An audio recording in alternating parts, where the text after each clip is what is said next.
Hello everybody, welcome back. Today as well we have got you another video. In this video I'll show you how you can log out on Phantom Wallet account. But before that, please do make sure to like our video, subscribe our channel, and yes, without any further delay, let's start. So for that, simply go ahead, open up your Phantom Wallet app on your phone. Get signed in with your ID scanned, and now from over here this kind of interface gonna pop up.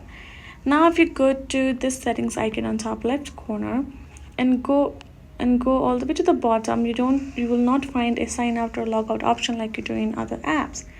From over here you gotta go to this option of security and privacy.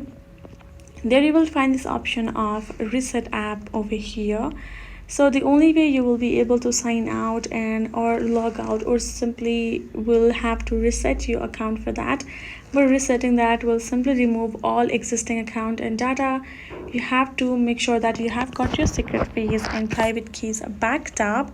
Then tap on continue for further. You will be able to reset your app, and that is the only way for you to either simply remove or sign. So that is how you can do it.